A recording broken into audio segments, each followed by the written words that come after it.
पहली बार Mumbai stock exchange से लखनऊ नगर निगम को सूचीबद्ध करवाकर म्यूनिसिपल बॉन्ड जारी करवाने वाले होनहार अधिकारी।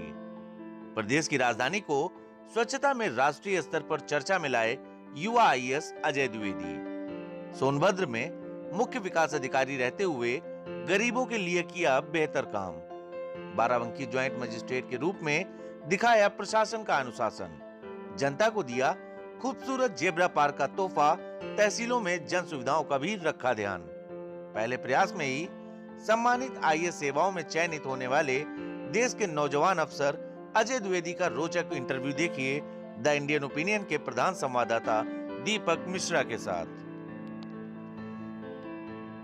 नमस्कार, आप देख रहे हैं द इंडियन ओपिनियन और हमारे खास कार्यक्रम में आज हमारे साथ हमारे मेहमान हैं श्री अजय द्विवेदी जी और इनका हम स्वागत करते हैं इस कार्यक्रम में। अजय द्विवेदी जी, जैसा कि आप जानते हैं, इस समय लखनऊ नगर निगम की जिम्मेदारी संभाल रहे हैं बतौर नगर आयुक्त और 2015 बैच के आप युवा आईएएस अफसर हैं और जहां भी आपकी तैनाती रही है वहां अपनी विशिष्ट कार्यशैली से आप बहुत लोकप्रिय होते हैं। बहुत बहुत स्वागत है आपका। द्विवेदी जी, आपके बारे में ये जाना जाता है कि प्रोबेशन पीरियड में भी आप जहाँ भी रहे, जहाँ भी आपको अवसर मिला, वहाँ पर आपने एक विशिष्ट कार्यशैली के साथ शुरुआत की।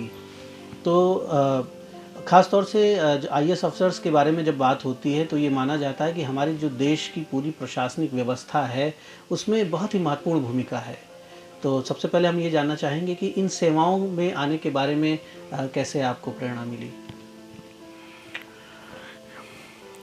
जी, मेरी स्कूलिंग जो है नवोदय विद्यालय से हुई, ग्वालियर से। और जब हम स्कूल में पढ़ाई करते थे तो हमारे यहाँ प्रशासनिक अधिकारियों का अक्सर दौरा होता था। उसमें हम डायरेक्ट आईएएस ऑफिसर भी उसमें आते थे। उनको देख के हमेशा एक प्रेरणा मिलती थी कि इनके जैसा अधिकारी बनना है। तभी से बस ये बात जो है मन में बैठी हुई थी। अच्छा, माता पिता आपके किस बैकग्राउंड से थे? फादर आपके क्या करते थे? मदर आपकी? मेरे फादर पोस्ट ऑफिस में एम्प्लॉय थे और मेरी मदर हाउसवाइफ। जी, तो एक सामान्य परिवार से आपने ऊंचे मनोबल के साथ सिविल की तैयारी की और आपने बहुत अच्छी बात कही कि जब आप नवोदय में पढ़ते थे तो वहाँ पर जो सीनियर अफसर्स आते थे उनको देख के आप प्रेरित हुए। तो ये बात जो हमारे नौजवान हैं, जो स्टूडेंट्स हैं, उन्हें ध्यान देना चाहिए कि प्रेरणा जो है वो जीवन में बहुत आवश्यक है। द्विवेदी जी, सिविल सर्विसेज में आने के बाद आपने किन मूल्यों को सबसे आगे रखा अपनी कार्यशैली में? जब आप कहीं भी आपकी पोस्टिंग होती है तो सबसे महत्वपूर्ण कौन से वो वैल्यूज़ होते हैं जिनको आप अपने फैसलों में शामिल करते हैं? देखिए, मेरी जहाँ भी तैनाती रही है मैंने ये प्रयास किया है कि ऐसे कार्यों पे फोकस किया जाए, ध्यान दिया जाए ताकि ज़्यादा से ज़्यादा संख्या में लोगों को उसका लाभ मिल सके। तो मेरा हमेशा ये उद्देश्य रहता है कि ऐसे कार्यों को किया जाए, ऐसे स्टेप्स लिए जाएं जिससे ज़्यादा से ज़्यादा संख्या में लोगों को लाभ मिले। और दूसरी तरफ जो मेरे एम्प्लॉई होते हैं, जो सबऑर्डिनेट ऑफिसर होते हैं, उनका भी मैं ये प्रयास करता हूँ कि उनकी जो समस्या है उनका निदान हो सके और एक उनको अच्छा माहौल मिले काम करने के लिए। राजधानी लखनऊ के सबसे नज़दीकी जनपद बाराबंकी में आपने वहाँ पर एसडीएम के पद पे काम किया और उस शहर को भी आपने एक नया स्वरूप देने का प्रयास किया। उसके बाद सोनभद्र में आपने बतौर मुख्य विकास अधिकारी काम किया और अब आप लखनऊ में हैं। इन 3 जनपदों की जो आपकी प्रशासनिक यात्रा रही, उनमें कई बार जब प्रशासन का आप संचालन करते हैं और आप काम करते हैं फील्ड में, तो कई ऐसे मौके आते हैं जो याद रहते हैं। इन तीनों जनपदों में कार्य के दौरान कुछ ऐसी खास बातें जो आप शेयर करना चाहें या कोई ऐसा ठोस फैसला जिसके बाद आपने उस फैसले पर आप अडिग रहे और उसका काफ़ी लाभ मिला हो वहाँ के विकास में, वहाँ के जनमानस को? देखिए, जब मेरी बाराबंकी में बतौर एसडीएम तैनाती थी तो उसमें हमने कई सारे स्टेप्स लिए, जैसे कि जो तहसील दिवस होता है, तहसील दिवस में अक्सर लोगों की भीड़ भाड़ रहती है और एक अफरा तफरी का माहौल जो है उसमें जो है बना रहता है। उसमें हमने जो है एक टोकन सिस्टम पद्धति लागू की थी। टोकन सिस्टम पद्धति लागू करने के बाद से जो है लोग अपना एक ऑर्डर में आते हैं और अपने एक क्रमांक से जो है आते हैं। इसके अलावा जन सहभागिता के माध्यम से भी वहाँ काफ़ी कार्य किए गए। जन सहयोग लेके वहाँ पे एक जो बंजर पड़ी हुई भूमि थी जिस पर कई प्रकार के अवैध कब्जे थे, उसको अवैध कब्जे से मुक्त करा के वहाँ पे एक सुंदर जो है पार्क का निर्माण किया गया। बाराबंकी शहर में इससे पूर्व कोई भी जो है पार्क नहीं था लोगों के लिए, तो वो एक शहर का पहला पार्क के रूप में जो है वो विकसित हुआ। तो ये जो मुझे हमेशा जो है याद रहता है, और शहर के लोग भी अक्सर मुझे फ़ोन करके उसके बारे में याद दिलाते रहते हैं। निश्चित तौर पर आपका वहाँ का कार्यकाल जो है वो लोगों को याद रहता है, और वो पार्क भी एक एसेट हो गया है अब उस शहर के लिए, और नौजवानों के लिए, बच्चों के लिए एक अच्छा स्थान हो गया है वहाँ पे। सोनभद्र में भी आपने काम किया, और सोनभद्र बड़ा चैलेंजिंग डिस्ट्रिक्ट है और नक्सल प्रभावित भी माना जाता है, गरीबी पिछड़ापन भी है वहाँ पर, इस वजह से वन क्षेत्र है, तो नक्सलियों को ऑपरेट करने में आसानी होती है, और कहीं ना कहीं विकास में बाधाएं भी वहाँ पर बनती हैं। ये जो वहाँ की परिस्थितियाँ हैं काफ़ी चुनौतीपूर्ण है। तो वहाँ पर बतौर मुख्य विकास अधिकारी किस तरह के चैलेंजेस आपने देखे, और कैसे वहाँ पर एक बेहतर कार्य करने का मौका मिला? देखिए, सोनभद्र में जो है पेयजल की एक गंभीर समस्या रहती है। उसका निदान करने के लिए हमने राजस्थान से टाँका पद्धति पे वहाँ पे underground water recharging water storage structure बनाए थे, जिसको टाँका कहते हैं। उस टाँका की शुरुआत मेरे द्वारा की गई थी। इससे जो है बड़ी संख्या में जो है लोगों को लाभ हुआ, और इसके लिए मनरेगा योजना के अंतर्गत ही उनका निर्माण किया गया था, तो कोई अलग से धनराशि या योजना की आवश्यकता नहीं पड़ी। इसके अतिरिक्त सबसे महत्वपूर्ण जो विषय मतलब सोनभद्र में कार्यकाल के दौरान रहा, वो ये है कि उस समय जो है मार्च से ही कोविड जो है चालू हो गया था। कोविड के दौरान मुख्य विकास अधिकारी के रूप में हमने कम्युनिटी किचन चलाई, और एज ए रिकॉर्ड सभी ग्राम पंचायतों में 1 या 2 कम्युनिटी किचन चले। उत्तर प्रदेश में सबसे बड़ी मात्रा में कम्युनिटी किचन सोनभद्र में चले। सोनभद्र में देखिए, ये खनन का क्षेत्र है, यहाँ बड़ी भारी मात्रा में जो है बाहर राज्यों से, बाहर के जनपदों से लोग आके वहाँ पे जो है श्रमिक के रूप में काम करते हैं। चूँकि ये सभी जो है खनन के जो कार्य थे वो सभी बंद हो गए थे, फैक्ट्रियाँ भी सारी बंद हो गई, तो ये सभी जो है इनके लिए खाने पीने की समस्या जो है पैदा हो गई थी। तो सोनभद्र में कोविड से ज़्यादा बड़ी जो समस्या थी वो थी भुखमरी की, और लोगों को खाना पीना मुहैया कराने की, जिसको हमने जो है कराया। तो उससे बड़ी एक सुखद अनुभूति जो है वहाँ की तैनाती में रही। निश्चित तौर पर जो आपने बात बताई, सोनभद्र वाकई में एक विशिष्ट जनपद है, और खनन का काम होता है, फैक्ट्रीज़ हैं, बाहर के लेबरर्स हैं, तो कोविड क्राइसिस में लोगों को भोजन उपलब्ध कराना एक वहाँ पर बड़ी चुनौती थी, जिसका आपने सफलतापूर्वक इस चुनौती का सामना किया। अब आप लखनऊ नगर निगम में नगर निगम का प्रशासनिक नेतृत्व कर रहे हैं, और उत्तर प्रदेश की राजधानी भी है, तो जाहिर सी बात है प्रदेश का चेहरा है लखनऊ, और अब प्रदेश के चेहरे को चमकाने का दायित्व, इसको सुंदर बनाने का दायित्व आपके कंधों पर है, और विगत कुछ महीनों से इस दायित्व को आप काफ़ी अच्छे से निभा रहे हैं। लखनऊ नगर निगम में किस तरह की चुनौतियां आप देखते हैं, किस तरह के चैलेंजेस हैं, कौन से वो मेन फ्रंट हैं जिन पे काम करना है यहाँ? देखिए, मेरा जो सबसे मेन फोकस है वो door to door waste collection पे है। लखनऊ में अभी भी door to door waste collection की व्यवस्था उतनी सुदृढ़ नहीं हो पाई है। लगातार प्रयासों से हमने लगभग आधा जो क्षेत्र है, 4 जोन हैं जो लखनऊ के, वो कवर कर लिए हैं। आवश्यक संसाधन उसके लिए उपलब्ध करा दिए हैं। अन्य 4 जोन के लिए भी जो आवश्यक संसाधन है उसके प्रोक्योरमेंट किया जा रहा है, और मैं उम्मीद करता हूँ अगले 2 से 3 महीने के अंदर हम डोर टू डोर कलेक्शन जो हमारा सिस्टम है उसको पूर्ण रूप से स्थापित जो है कर लेंगे। इसके साथ ही जो प्रोसेसिंग प्लांट है उसको भी पुनः जो है चालू कर दिया गया है। सो एक ये एंड टू एंड जो हमारा डोर वेस्ट कलेक्शन है और प्रोसेसिंग है, उसकी प्रक्रिया को यहाँ 100% जो है स्थापित करना है। साथ ही साथ हमारा स्वच्छ सर्वेक्षण भी शुरू हो गया है। हम ये प्रयास कर रहे हैं कि इस बार जो है लखनऊ को अव्वल दर्जा मिले स्वच्छता सर्वेक्षण में। इसके अलावा हमारा जो मेन जो सोर्स ऑफ अर्निंग है टैक्सेशन, उसमें भी हमने सुधार किया है, और ये लगातार कैंपेन हम चला रहे हैं कि ज़्यादा से ज़्यादा घर, इनफैक्ट सभी घर जो है, सभी जितने भी हमारी प्रॉपर्टीज़ हैं वो कवर हो जाएं। जब मैंने ज्वाइन किया था तो उस समय भी लगभग 40% जो है ऐसे प्रॉपर्टीज़ थी जहाँ से टैक्स कलेक्शन नहीं हो रहा है। तो हम प्रयास कर रहे हैं कि वो सब टैक्स नेट में जो है आ जाए।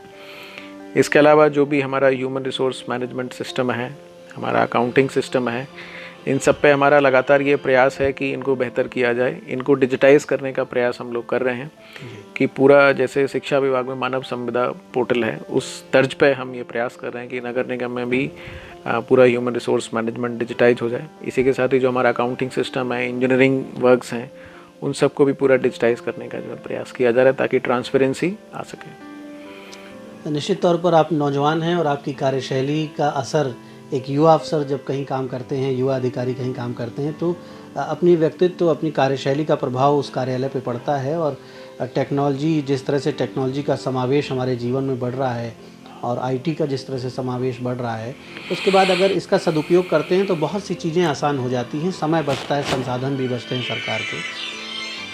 प्लास्टिक, मुझे लगता है जो प्लास्टिक गार्बेज है वो एक बड़ी चुनौती है, पूरी दुनिया के सामने एक बड़ी चुनौती है। और अक्सर सरकार अभियान भी चलाती है। मुख्यमंत्री जी ने भी एक संदेश दिया था कि भाई प्लास्टिक का प्रयोग जो है उसको वर्जित किया जाए या कम से कम मिनिमाइज़ किया जाए, क्योंकि प्लास्टिक को डिकम्पोज होने में बहुत टाइम लगता है। लखनऊ में कूड़ा कलेक्शन जो है, गार्बेज कलेक्शन एक अपने आप में एक बड़ा काम है, बहुत बड़ी आबादी है लखनऊ में। साथ ही साथ इस कूड़े का प्रॉपर डिस्पोजल हो। कूड़े से कुछ शहरों में, देश के कूड़े से खाद भी बनती है, कुछ शहरों में बिजली बनाने की भी प्लांट है। तो ये जो आउटपुट है, हमारा वेस्ट आउटपुट है, इसको किस तरह से हम उपयोगी बना सकते हैं। और जो बड़े बड़े ग्राउंड फिल्स हैं या बड़े बड़े जो कूड़े के ढेर शहर के कई कोनों में दिखाई देते हैं, वो ना दिखाई दें और उनका प्रॉपर आधुनिक तरीके से मैनेजमेंट किया जा सके। जो इंटरनेशनल स्टैंडर्ड्स हैं, जो आधुनिकतम स्टैंडर्ड्स हैं, उसके माध्यम से उसको मैनेज करके उससे हम कुछ पॉजिटिव चीज़ें हासिल कर लें।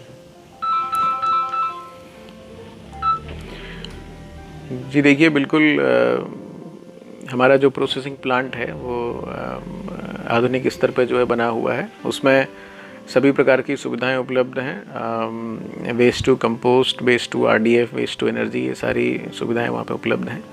जो मूल समस्या जो मैंने यहाँ पे आके फेस की है वो ये है कि इन वेस्ट टू कंपोस्ट या वेस्ट टू आरडीएफ या वेस्ट टू इलेक्ट्रिसिटी बनाने के लिए जो हमारा वेस्ट है वो सेग्रीगेटेड होना चाहिए। तो अभी हमारा सेग्रीगेटेड वेस्ट जो है नहीं आता है। और तो इसके लिए सबसे आवश्यक है कि पहले डोर टू डोर कलेक्शन की जो मैकेनिज़्म है वो 100% स्थापित हो और कलेक्शन के साथ ही सेग्रीगेशन हो। ये सेग्रीगेशन जहाँ भी शहरों में किया जा रहा है वो सोर्स पे किया जाता है। तो हम एक अवेयरनेस कैंपेन चला रहे हैं ताकि जो हाउस होल्ड है, जो हमारे घर हैं, दुकानें हैं, वहीं से हमको सेग्रीगेटेड कचरा मिले। मतलब कि सूखा कचरा अलग, गीला कचरा अलग।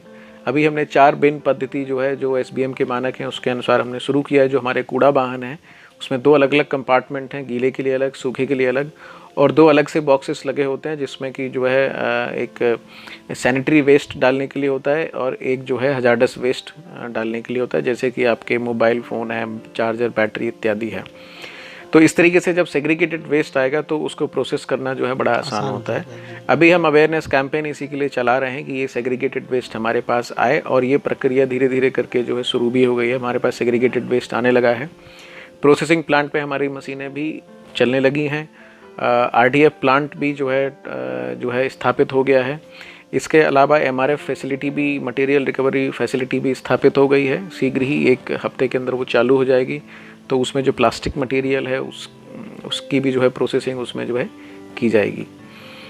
जहाँ तक शहर में कुछ जगह कूड़े के ढेर लगे रहने का विषय है, तो देखिए कुछ हमने कॉम्पैक्टर कई जगह लगाए हैं।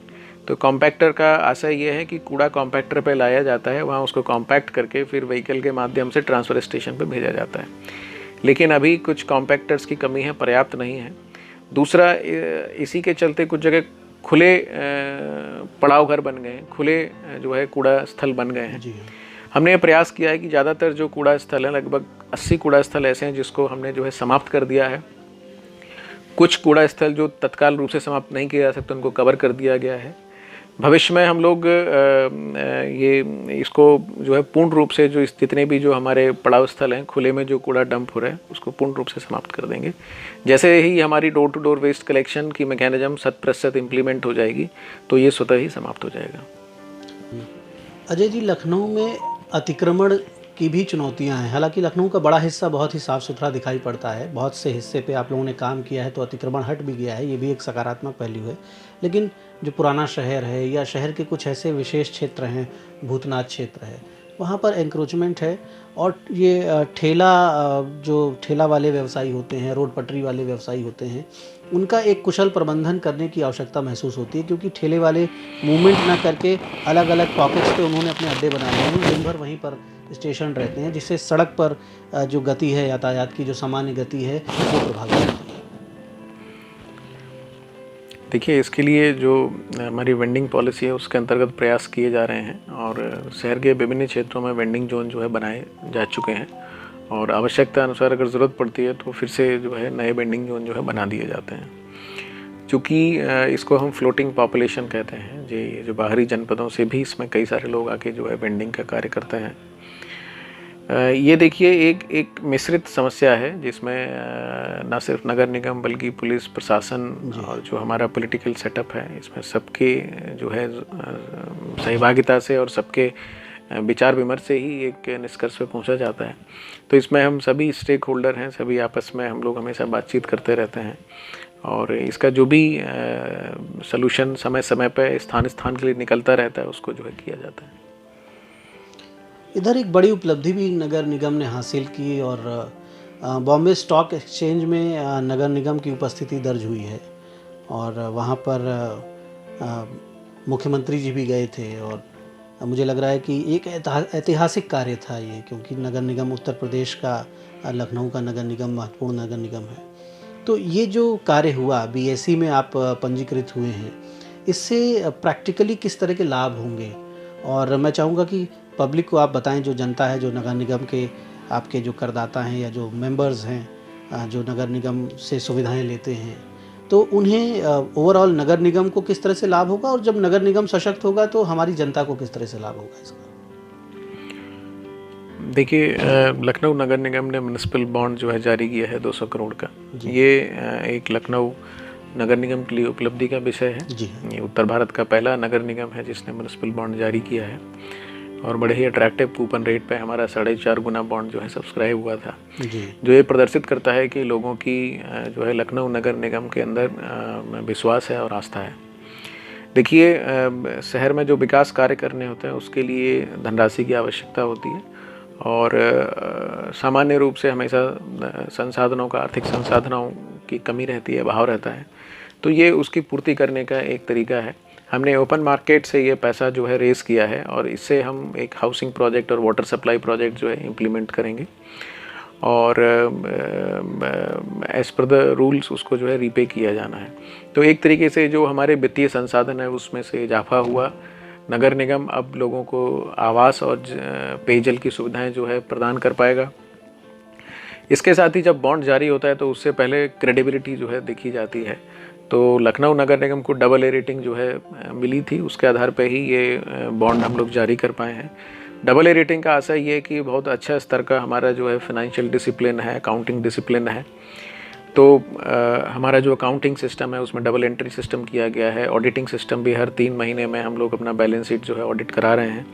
तो इससे एक फाइनेंशियल जो है ट्रांसपेरेंसी और डिसिप्लिन आया है। कई सारी चीज़ें जो पूर्व में होती थी, कई बार डबल भुगतान हो जाते थे, इस तरीके की जो विकृतियाँ थी वो समाप्त हो गई हैं और पूरे सिस्टम में जो है एक ट्रांसपेरेंसी से जो है आई है। चाय लेते हुए हम लोग बात को जारी रखते हैं, इस चर्चा को। निश्चित तौर पर इससे एक मैसेज, बड़ा पॉजिटिव मैसेज गया है और एक इस तरह का आभास हुआ है लोगों को कि बिल्कुल जो कॉरपोरेट कल्चर में जिस तरह का अनुशासन होता है, जिस तरह का डिसिप्लिन होता है, वो डिसिप्लिन नगर निगम लखनऊ में स्थापित हुआ है। जी बिल्कुल, ये एक नगर निगम के प्रति जनरली एक ये विचार रहता है कि इसमें जो है बहुत डिसिप्लिन नहीं होता है और कायदे से काम नहीं होता है, लेकिन ये एक बड़ा चेंज है। लखनऊ नगर निगम की छवि में जो है पूर्ण रूप से बदलाव आया है। ये कॉरपोरेट शैली को एक तरीके से हमने अपना के म्युनिसिपल बॉन्ड जारी किया है। इससे जो है पूरे नगर निगम की और हमारे प्रदेश की जो छवि है उसमें जो है इजाफा होता है। अच्छा, पूर्व में आपकी जो यहाँ पर नगर प्रमुख हैं, महापौर श्रीमती संयुक्ता भाटिया जी, तो उनका कैसा नेतृत्व मिल रहा है आपको? किस तरह से मार्गदर्शन, किस तरह से उनका सहयोग मिल रहा है? क्योंकि पूर्व में कुछ डिफरेंसेस थे, बताया जाता है पूर्व नगर आयुक्त से कुछ वो असंतुष्ट थी या कार्यशैली से असंतुष्ट थी, और ये एक ऐसी संस्था है जहाँ पर कोऑर्डिनेशन का बड़ा महत्वपूर्ण रोल है। बेटर कोऑर्डिनेशन से आप अच्छे रिजल्ट्स दे पाती हैं। देखिए, जो किसी भी नगर निगम में जो मेयर होते हैं वो ओवरऑल हेड होते हैं संस्था के, तो उस रूप में माननीय मेयर महोदया का हमेशा मार्गदर्शन मिलता रहता है। और जो भी महत्वपूर्ण जो है विषय होते हैं, नीतिगत विषय होते हैं, जो भी महत्वपूर्ण स्टेप्स लिए जाते हैं, उसमें सभी में जो है एक हमारा जो है अच्छा समन्वय रहता है माननीय मेयर महोदया के साथ। तो मेयर महोदया की सहमति से और उनके साथ समन्वय करके ही सारे जो है कार्य किए जाते हैं। नगर निगम में जितने भी पॉजिटिव स्टेप्स लिए गए हैं, रिफॉर्म के जो स्टेप्स लिए गए हैं, उन सब में जो है उनका हमेशा एक पॉजिटिव आउटलुक रहता है और सपोर्ट रहता है। अभी हाल ही में मुझे लगता है कि शायद कल ही एक बड़ी खबर आई कि यहाँ की जनता ने जो रैंकिंग है स्वच्छता की, उसमें लोगों ने जो वोटिंग की है, फीडबैक जो दिया है, उसमें लखनऊ को सर्वाधिक वोट मिले हैं स्वच्छता के बारे में। तो ये तो एक आपने खुद ही, ऐसा मुझे लगता है कि जब से आप आए हैं आपने काफ़ी हाई पैरामीटर्स सेट किए हैं, खुद अपने लक्ष्य आपने बड़े निर्धारित किए हैं और उन लक्ष्यों को नगर निगम प्राप्त करने का प्रयास कर रहा है। और सर्वेक्षण जो है वो भी, जो एनुअल होता है वो भी प्रारंभ हो रहा है। तो अब क्या कौन से वो टारगेट्स हैं जिनको अचीव करना है? देखिए, अभी हाल ही में स्वच्छता सर्वेक्षण 2021 चालू हो गया है और इसके अंदर सिटीजन फीडबैक का जो चरण है वो चल रहा है। जो आपने चर्चा की, सिटीजन फीडबैक में लखनऊ जो है प्रथम स्थान पे है। इसके लिए मैं शहरवासियों को धन्यवाद देना चाहूँगा कि उन्होंने बढ़ चढ़कर इस फीडबैक में हिस्सा लिया और अपने शहर को आगे रखा है।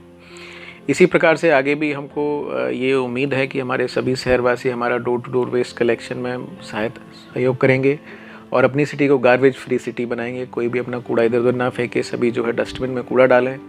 इसके लिए शहर में हर 50 मीटर पर डस्टबिन भी लगवाए जा रहे हैं, कुछ लगवाए जा चुके हैं, बाकी और खरीद की प्रक्रिया जो है जारी है। इस बार हमारा ये प्रयास है कि लखनऊ जो है अव्वल स्थान पर स्वच्छता सर्वेक्षण में आए। इसके लिए जो भी मानक हैं, जो भी स्टैंडर्ड्स हैं, उस पर जो है पूर्ण रूप से हमारी तैयारी चल रही है और इसमें हमको हमारे सभी शहरवासियों के सहयोग की भी आवश्यकता होगी। निश्चित तौर पर लखनऊ के लोग काफ़ी जागरूक हैं और वो नगर निगम के साथ कदम से कदम मिला के लखनऊ को नंबर 1 बनाने के लिए आपका साथ देंगे। और लखनऊ नवाबों का शहर है और भारत के पुराने खूबसूरत शहरों में लखनऊ की गिनती होती है, तो वो खूबसूरती लखनऊ की जो है वो और बढ़ेगी, ऐसी हम भी उम्मीद करते हैं। अब नगर निगम लखनऊ को साफ़ सफाई और रूटीन के जो काम हैं उसके अलावा एसेट क्रिएशन के दृष्टिकोण से कि जैसे पहले कुछ मार्केट्स थी लखनऊ नगर निगम की, अपनी कुछ दुकानें थीं जिससे लोगों को रोज़गार मिलता था, आप उनको रेंट पे देते थे। और इधर ज़मीनों की कमी, ज़्यादातर जो म्यूनसिपल बॉडीज़ हैं उनके पास लैंड कम है, लैंड बैंक कम हो गया है। फिर भी हम जानना चाहेंगे कि इस दिशा में आपकी आगे क्या प्लानिंग है कि एसेट क्रिएशन और हो सके और इनकम भी बढ़े नगर निगम की। कहीं आप मार्केट इस तरह की अगर कोई बनाना चाह रहे हैं, कोई इंस्टीट्यूशन बनाना चाह रहे हैं जो लखनऊ के एक संपदा के रूप में हो और जिससे लोगों को भी सहयोग मिले, रोज़गार का सहयोग, हर तरह का सहयोग मिले।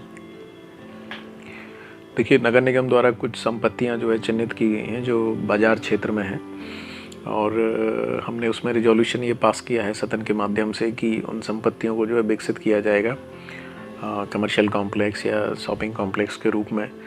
तो ये अभी हमारे प्रस्तावित है और यथाशीघ्र हम इसको जो है इम्प्लीमेंट भी करेंगे। इस तरीके की संपत्तियां बनाई जाएंगी जिससे लगातार जो है नगर निगम की आय जो है पैदा होती रहे। तो नगर निगम के बारे में काफ़ी कई विषयों पर आपसे बात हुई और हम ये भी जानना चाहेंगे कि आईएएस में आपकी ऑल इंडिया रैंक काफ़ी अच्छी थी। तो एक दूसरे विषय पर संक्षेप में बात करेंगे आपसे कि जो हमारे एस्पिरेंट्स हैं, जो स्टूडेंट्स हैं, जो सिविल की तैयारी कर रहे हैं, कंपटीशन की तैयारी कर रहे हैं, उनको किस तरह से आप गाइड करना चाहेंगे? उन्हें क्या टिप्स आप देना चाहेंगे, क्या सुझाव देना चाहेंगे कि वो प्रेशर को मीट आउट करें और अच्छी तैयारी करें और एक कैलकुलेटिव स्टडी करते हुए वो सफलता हासिल करें? देखिए, जो भी एस्पिरेंट्स हैं, जो भी तैयारी कर रहे हैं सिविल सर्विसेज के लिए, मेरी उन सभी को ये सलाह है कि पूरी ईमानदारी से जो है मेहनत करें और जो सिलेबस है एग्ज़ाम का उसको अच्छे से पढ़ें, उसके हिसाब से जो है अपनी तैयारी करें दूसरा मेंस की परीक्षा में जो आंसर्स लिखे जाते हैं उनको आंसर्स लिखने का तरीका जो है वो एक सही होना चाहिए।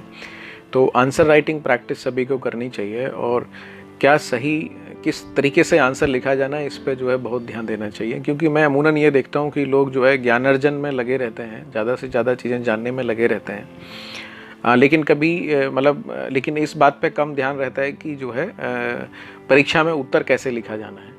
तो मेरी सभी को यही सलाह है कि जो आंसर राइटिंग स्किल्स हैं उनको इम्प्रूव करें और ईमानदारी से मेहनत करें। आप अपना पूरा प्रयास करें, 100% अपना इनपुट उसमें दें और इसके अलावा कोई शॉर्टकट नहीं है, ये भी मैं आपको बताना चाहूँगा। तो जो भी एस्पिरेंट्स हैं उन सभी को मेरी तरफ से शुभकामनाएं, बधाई, और मैं उम्मीद करूँगा कि आपने जो भी अपने करियर में जो आपने सोच रखा है, जो आपने मुकाम बना रखा है, आप उसको हासिल करेंगे। तो आपने सुना और आईएएस अजय द्विवेदी जी को, और लखनऊ के नगर आयुक्त के तौर पर क्या योजनाएं हैं नगर निगम को बेहतर बनाने की, क्या चुनौतियां हैं जिनका सामना किया जा रहा है, उसके बारे में भी आपको जानकारी मिली।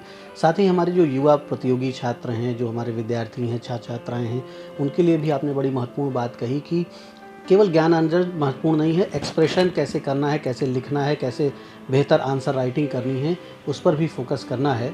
तो हम बहुत बहुत धन्यवाद देते हैं अजय द्विवेदी जी को, जिन्होंने महत्वपूर्ण बातें बताई हमारे दर्शकों के लिए।